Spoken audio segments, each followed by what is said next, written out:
அனைவருக்கும் வணக்கம். கும்பராசிக்காரர்களுக்கு 28/8/2024 முதல் 4/9/2024 வரை கிரகநிலைகளின் அமைப்பை ஆராய்ந்து பார்க்கும்போது கிரகநிலைகளில் ஏற்படக்கூடிய அதிரடியான மாறுதல்கள் மற்றும் ருணரோக சப்தஸ்தானத்தில் இருந்து பஞ்சமஸ்தானம் சேர்க்கக்கூடிய வகையில் செவ்வாயும் சப்தமஸ்தானத்தை வலு சேர்க்கக்கூடிய வகையில் புதனும் சஞ்சரிப்பது எதிர்பாராத பல அதிரடியான மாற்றங்களை ஏற்படுத்தி கொடுக்கக்கூடிய ஒரு சிறந்த தருணமாக அமைகிறது. வித்யாகாரகரான புதன் 31ஆம் தேதி முதல் சப்தமஸ்தானத்தில் நுழைந்து சஞ்சரிக்க போகிறாருங்க. சந்திரன் சாதகமாக வலம் வந்து கொண்டிருக்கிறார். இப்படிப்பட்ட இந்த வேளையில் அதிலும் குறிப்பாக ஆறாத காயங்களை நெஞ்சில் சுமக்கக்கூடிய ராசிக்காரர்களுக்கு இந்த வாரம் எப்படி அமைகிறது என்று பார்க்கும் போது பல அதிரடியான மாற்றங்கள் மிக சிறப்பாக ஏற்படுத்துவதற்கான சூழல் நிறைந்த ஒரு தருணமாக அமைய போகிறது என்பதை கிரகநிலைகள் திட்டவட்டமாக உறுதிப்படுத்துகின்றன. அதிலும் குறிப்பாக இந்த வேளையில் முழு சுப கிரகமாக இருக்கக்கூடிய குரு பகவானின் அமைப்பை ஆராய்ந்து பார்க்கும் போது குரு மிக வலுவாக 4ல் சஞ்சரிக்கிறாருங்க. குரு 4ல் இருப்பது நன்மை நிறைந்து கிடைப்பதற்கான வாய்ப்பையும் வழியையும் உருவாக்குகிறது. ஏனென்றால் குரு பகவான் 4ல் இருப்பதோடு மட்டுமல்லாது 8ஆம் இடம், 10ஆம் இடம் மற்றும் 12ஆம் இடத்தை தனது சுப பார்வையால் வலுப்படுத்துகிறார். அதிலும் குறிப்பாக 8ஆம் இடத்தில் சஞ்சரிக்கக்கூடிய அஷ்டம கேதுவால் ஏற்படக்கூடிய பல சிரமங்களை தன்னுடைய சுப பார்வையால் கட்டுப்படுத்துவதால் பல்வேறு வகையில அதிரடியான நன்மை நிறைந்த நிகழ்வுகளை சந்திப்பதற்கான முதன்மையான யோகம் இந்த தருணத்தில் கும்பராசிக்காரர்களுக்கு நிறைவாக கிடைக்கிறது. எனவேதான் கும்பராசிக்காரர்களை பொறுத்தவரைக்கும் ஆறாத காயங்களை நெஞ்சில் சுமக்கக்கூடிய கும்பராசிக்காரர்களுக்கு அத்தனைக்கும் அருள் மருந்தாக இந்த தருணம் அமைவதற்கான யோகம் நிச்சயமாக உண்டு. ஏனென்றால் ராசியின் அதிபதியான சனியும் வக்ரம் பெற்றிருக்கிறார். தற்காலிகமாக பல வகையான சிரமங்கள் நெருக்கடிகள் இருந்து விலகுவதற்கான நல்ல யோகம் நிறைந்த ஒரு தருணமாக அமைய போகிறது. அதோடு மட்டுமல்லாது குரு பகவான் சுகஸ்தானத்தை வலுப்படுத்துவதால் குடும்பத்தில் பல்வேறு வகையான சுப நிகழ்வுகள் சிறப்பாக கைகூடும். ஜென்ம சனியின் அதிகம் நிறைந்த 7.5 சனி காலகட்டமாக இருந்தாலும் கூட மிக பெரிய அளவிலான சுப நிகழ்வுகள் கைகூடுவதற்கான யோகம் நிச்சயமாக இந்த தருணத்தில் உண்டு. நீங்கள் நினைத்து அச்சம் கொள்ளக்கூடிய பல நிகழ்வுகள்ல நல்ல மாறுதலை மிக வலுவாக பெற்றுத்தரப்போகிறாருங்க குரு பகவான். தொழில் ரீதியாக குடும்ப வருமானத்தை உயர்த்தி கொள்ளக்கூடிய வாய்ப்பையும் சந்தர்ப்பத்தையும் உருவாக்கி கொடுக்கிறார். விரயஸ்தானத்தை பார்ப்பதால் சுப விரய செலவுகள் அதிகரிப்பதற்கான யோகம் உண்டு. வீண் விரய செலவுகள் கட்டுக்குள் வருவதோடு திட்டமிட்ட பணிகள் அனைத்தையும் துல்லியமாகவும் தெளிவாகவும் செய்து முடிக்கக்கூடிய நல்ல வாய்ப்பும் சந்தர்ப்பமும் உண்டு. பல்வேறு வகையான ஏமாற்றங்கள், மன வருத்தங்கள் போன்றவற்றில் இருந்து நல்ல மாறுதலை சந்திப்பதற்கான யோகம் நிச்சயமாக உண்டு. உங்களுடைய பயணங்களால் இந்த தருணத்தில் ஆதாயம் பெறுவதற்கான யோகம் கும்பராசிக்காரர்களுக்கு வலுவாக கிடைக்கிறது. நீண்ட நாட்களாக எதிர்பார்த்து காத்து கொண்டிருக்கக்கூடிய புத்திர பாக்கியம் உள்ளிட்ட பல நன்மை நிறைந்த விஷயங்கள் நிறைவாகவும் உங்களுடைய வாழ்வை வளப்படுத்தக்கூடிய வகையிலும் சிறப்பாக அமைவதற்கான யோகத்தை நிச்சயமாக கும்பராசிக்காரர்களுக்கு உருவாக்கி கொடுக்கிறது. எனவே கும்பராசிக்காரர்களை பொறுத்தவரைக்கும் பல்வேறு வகையான சிரமங்கள் இந்த தருணத்தில் குடும்ப ரீதியான பணிகளில் விலகுவதற்கான முதன்மையான யோகம் உண்டு.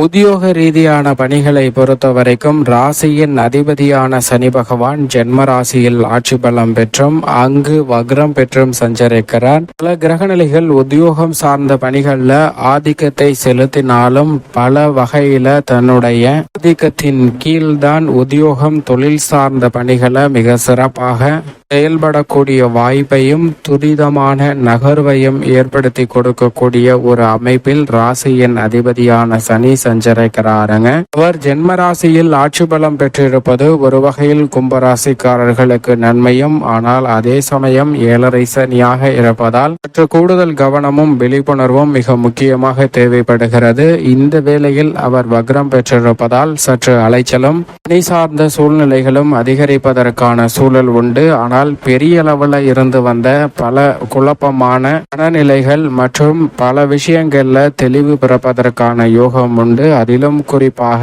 என்ன பிரச்சனை என்பதை தெரிந்தால் அதற்கான தெளிவு, அதற்கான முடிவு மிக சிறப்பாக எடுப்பதற்கான யோகம் வலுவாக கிடைக்கும். ஆனால் என்ன பிரச்சனை என்று தெரியாமல் பிரச்சனைக்கான தீர்வை கண்டுபிடிப்பதில் மிக பெரிய அளவிலான சிக்கல்கள் இந்த தருணத்தில் உருவாகும். எனவே எதிர்காலத்தை பற்றிய அச்சமும் குழப்பமும் சற்று மேலிடுவதற்கான வாய்ப்பு உண்டு. எனவே இந்த தருணத்தில் நிதானமும் பொறுமையும் மிக அதிகமாக கடைபிடிக்க வேண்டும். அவசரப்பட்டு எந்த விதமான முடிவையும் உடனடியாக எடுக்கக்கூடாது. எதை செய்தாலும் நன்கு ஆலோசித்து ஆராய்ந்து அதற்கு பிறகு உத்தியோகமானாலும் சரி, தொழில் ரீதியான பணிகளில் முடிவெடுப்பதாக இருந்தாலும் எடுக்கலாம். அதனால் சிரமம் எதுவும் வராது. மற்றபடி அவசரப்பட வேண்டாம். உணர்ச்சி வசப்படுதலுக்கு இடம் கொடுக்க வேண்டாங்க. முன்கோபத்தாலும் உணர்ச்சி வசப்படுதலாலும் சில நல்ல வாய்ப்புகள் கை நழுவி செல்வதற்கான சூழல் உருவாகலாம். இருந்தாலும் கூட இந்த வேளையில் குரு 4லும்